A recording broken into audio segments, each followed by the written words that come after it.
Assalamualaikum warahmatullahi wabarakatuh. Welcome back to my channel. Pada video kali ini kita akan bahas materi listrik statis. Jangan lupa untuk like, comment, subscribe, and share ya. Assalamualaikum warahmatullahi wabarakatuh. Welcome back to my channel. Pada video kali ini kita akan bahas materi kelas 12 listrik statis.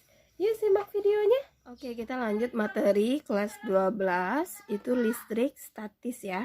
Nah, sebelumnya kita udah belajar tentang listrik dinamis. Sekarang listrik statis. Apa sih bedanya antara listrik statis sama listrik dinamis? Kalau dia listrik dinamis itu adalah muatannya mengalir. Kalau listrik statis itu muatannya berpindah, gitu ya. Nah, yang pertama yang harus kita bahas itu adalah tentang sifat muatan listrik. Nah, muatan listrik itu ada muatan yang positif, ada yang negatif. Nah, gimana sifatnya? Yang pertama, kalau muatannya sejenis didekatkan, sejenis dalam arti kata apa? Positif dengan positif atau negatif dengan negatif seperti ini. Nah, positif, anggap kita punya dua buah muatan ya. Ini ada muatan pertama, Q1, ini ada muatan kedua, Q2. Nah, ini mereka sama-sama positif. Kalau mereka sama-sama sejenis, itu sifatnya adalah mereka akan saling tolak-menolak. Nah, jadi gayanya gimana? Cara menggambarkan gaya itu adalah kita bikin garis gayanya tepat di muatannya. Berarti kalau kita bikin mau gaya di muatan pertama, maka garisnya di muatan ini kita bikin. Nah, karena dia tolak-menolak, berarti yang satu ke kiri, yang satu lagi ke kanan seperti ini. Nah, kita kasih nama karena ini gaya pada benda pertama, berarti namanya F1. Disebabkan oleh benda kedua, maka jadinya F1 2. Seperti ini, itu juga yang ini berarti F2 1. Nah, kalau negatif-negatif gimana? Ini konsepnya sama, mereka sejenis, berarti dia juga akan saling tolak menolak, gitu ya. Ini ibaratkan manusia ditakdirkan itu adalah yang berlawanan jenis. Kalau sejenis kan nggak boleh ya, tolak menolak. Nah, lanjut. Yang kedua itu adalah muatan berbeda jenis yang didekatkan. Nah, ini gimana? Kalau satu muatannya positif, satunya lagi negatif, didekatkan seperti ini. Ini yang si positif dia akan menarik yang negatif, negatif juga akan menarik yang positif. Makanya arah gayanya seperti ini. Si gaya pada muatan pertama arahnya ke muatan kedua. Gaya pada muatan kedua arahnya pada muatan pertama. Nah, berarti ini F12 ini sama dengan F21. Tapi ada tanda negatif. Kenapa? Karena ini arah mereka berlawanan. Tapi negatif di sini ini hanya menunjukkan arah saja. Tidak berpengaruh dia kalau misalnya kita memasukkan nilai atau angkanya nanti ya. Nah, sifatnya adalah tarik-menarik. Nah, paham ya? Kita lanjut lagi yang hukum Coulomb atau gaya Coulomb. Apa itu yang gaya si Coulomb ini? Itu adalah gaya tarik-menarik atau tolak-menolak antar benda bermuatan seperti yang kita lihat tadi nih. Nah, sekarang hukum Coulomb apa bunyinya? Bunyinya adalah besar gaya tarik-menarik atau tolak-menolak sebanding dengan hasil kali kedua muatan dan berbanding terbalik dengan kuadrat jarak keduanya. Kalau kita rumuskan, maka nilai F itu adalah K Q1 kali Q2 per R kuadrat. Ini Q kecil ya. Nah, ini berdasarkan kata dia kan hasil kali kedua muatan. Berarti apa? Q1 kali Q2 berbanding terbalik dengan kuadrat jarak. Ini dia. R-nya di bawah dan kuadrat.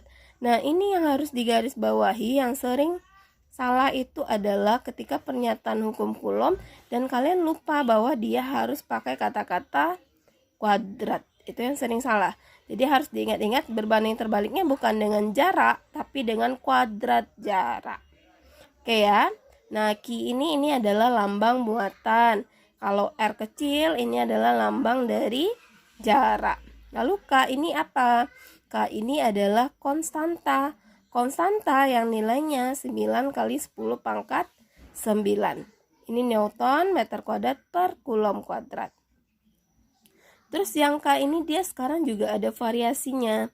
Nah, untuk si K itu dia 1/4V kali epsilon 0. Ini bacaannya yang ini epsilon 0. Nah, apa itu epsilon 0? Epsilon 0 ini adalah permitivitas ruang hampa. Jadi ini adalah sejenis konstanta juga untuk ruang hampa. Ini nilainya udah tetap 8,85 kali 10 pangkat min 12 kulom kuadrat per Newton meter kuadrat. Nah, ini untuk si K ini dia nanti ada dua kondisi. Yang pertama itu ketika berada di ruang hampa, maka kita pakai epsilon 0. Tapi kalau dia di antara muatan itu terdapat medium atau selain ruang hampa gitu, maka dia epsilonnya ini berubah menjadi epsilon 0 dikali dengan epsilon R.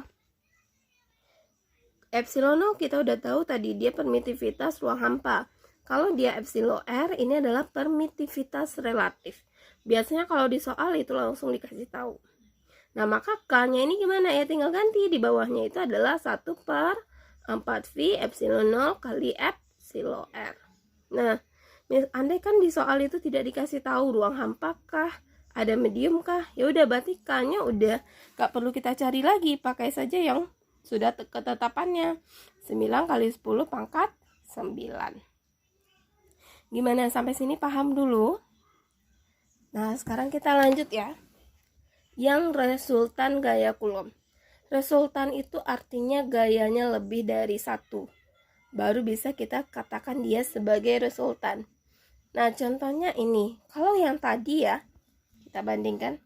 Ini satu benda itu gayanya cuma ada satu kan? Di F1, di muat pertama itu adanya F12. Cuma satu. Nah, sekarang kita lihat pada resultan gaya. Ini ada 3 buah muatan. Ada muatan pertama, kedua, dan ketiga. Muatan pertama kita anggap dia sebagai contohnya ini positif, 2 positif, 3 negatif. Ini hanya contoh ya. Nah, kita lihat lagi. Kita gambarkan gaya-gayanya. Kita mulai dari muatan yang pertama. Muatan pertama positif. Dekat dengan muatan kedua. Sejenis, artinya mereka akan apa tadi? Tolak menolak. Ya udah berarti dari muatan pertama kita garis arahnya menolak muatan kedua. Berarti menjauhi muatan kedua. Nah, ini dia kasih nama F12. Muatan pertama dekat dengan muatan ketiga. Nah, mereka berbeda jenis. Artinya mereka akan saling tarik menarik. Berarti ini kasih gayanya ke sini. Berarti ini F1 3. Nah, sekarang untuk si 2. Untuk yang kedua, dia akan tolak menolak dengan 1. Nah, untuk benda kedua, ini dia tolak menolak kan? Berarti arah gayanya ke sini. Menjauhi muatan pertama, berarti ini jadinya F21. Kemudian 2 dengan 3, ini tarik menarik, berarti juga ke sini. Ini jadinya F23. Nah, kalau 3 dengan 1 gimana? Tarik menarik, berarti ke sini kan? F31. 3 dengan 2 gimana? Tarik menarik, berarti ke sini juga F32. Nah, gimana? Bisa nggak kasih gambarnya? Nah, sekarang gimana kalau dia konsepnya searah? Searah kita lihat 1 nggak searah, 2 searah nggak gayanya? Iya ya, sama-sama ke kanan. Ini 3 searah nggak gaya? Iya, sama-sama ke kiri. Kalau searah gimana? Ya dijumlahkan. Jadi konsep searah itu adalah dijumlahkan gayanya. F21 tambah F23, F31 tambah F32. Nah, gimana ini? Kelihatannya gampang banget ya, tambah-tambah. Nah, ini nggak seperti semudah itu ya. Jadi kalau mau cari F21 gimana? Ya balik lagi ke rumus ini. Jadi kalau F21 Q-nya Q1, Q-nya Q2. Kalau dia misalnya F-nya F23, berarti Q-nya Q2, Q-nya Q3. Ini ganti. R-nya gimana? Juga mengikuti jarak benda pertama dengan kedua atau jarak benda kedua dengan benda ketiga. Jadi seperti ini ya. Nah, yang mana yang jarak itu? Ini kita lihat benda pertama dengan kedua, berarti jaraknya yang mana? Yang ini nanti yang mau kita pakai. Kalau 2 dengan 3, yang mana jaraknya? Berarti yang ini yang mau kita pakai, gitu ya. Nah, terus kita lanjut konsep yang kedua itu adalah berlawanan arah. Nah, berlawanan arah itu gimana? Ini perlawanan arah itu ada muatan positif, negatif. Nah, seperti kita gambarkan di atas tadi ya. Nah, ini kayak si muatan pertama, ini gayanya ada yang ke kanan, ada yang ke kiri. Artinya berlawanan kan? Nah, gimana cara penyelesaiannya? Konsep berlawanan arah itu adalah arah ke kanan itu dikurang dengan arah ke kiri. Nah, seperti ini. Berarti yang ke kanan siapa? F13. Ke kiri siapa? F12. Berarti F13 kurang F12. Nah, ini konsep gampangnya. Tapi ada juga yang pakai konsepnya adalah muatan yang besar dikurang muatan yang kecil. Boleh juga, tapi arahnya nanti adalah mengikuti muatan yang besar. Seperti itu. Atau kalau kalian lebih paham konsep ini, bisa aja pakai yang ini ya. Kanan positif, kiri negatif. Seperti itu. Oke. Nah, kita lanjut yang ketiga. Yang ketiga itu adalah membentuk sudut theta. Theta ini sudutnya. Nah, seperti ini. Sekarang muatannya nggak lurus kayak tadi. Ini dia seperti segitiga ya. Kayak gini. Nah, seperti segitiga. Terus ada muatan pertama, kedua, ketiga. Kita ambil contoh muatan ketiga. Ini negatif, ini positif. Mereka ngapain? Tarik menarik. Maka ini namanya F31. Ini negatif, ini positif. Mereka ngapain? Mereka tarik menarik. Berarti ke sini. Ini F32. Di antara F31 dan F32 sekarang terbentuk sudut.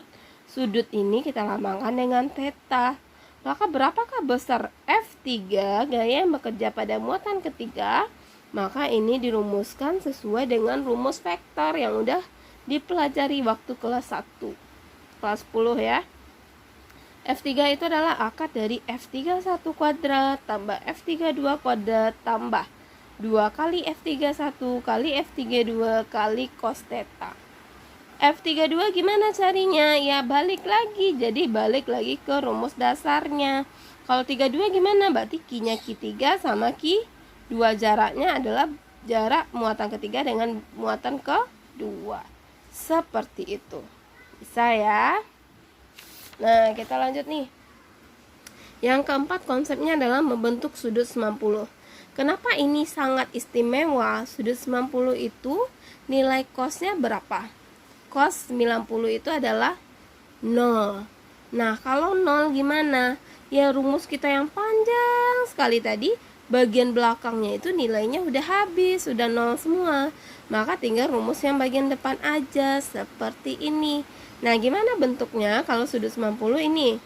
Kayak segitiga siku-siku ya. Ini 2 ditarik oleh 1 jadinya F21. 2 ditarik oleh 3 jadinya F23. Antaranya terbentuk sudut 90. Nah, gimana nih kalau misalnya yang ditanyanya bukan F2 tapi gambarnya kayak gini? Ya nggak apa-apa, yang tanyanya misalnya F3. F3 ditanya. Nah, dia sudut 90 nggak? Ya nggak mungkin kan, karena ini kelihatan sudutnya tumpul atau lancip. Dia bisa aja kan. Coba kita contohin ya. Ini 3 dengan 1. Ini ke sini arahnya. Ini F31. 3 dengan 2 tarik menarik ke sini. Ini F32. Ini dia sudutnya. Tumpul dia sudutnya. Bukan 90. Lalu gimana rumusnya? Ya nggak masalah, balik lagi ke rumus sebelumnya. Poin 3 yang membentuk sudut saja.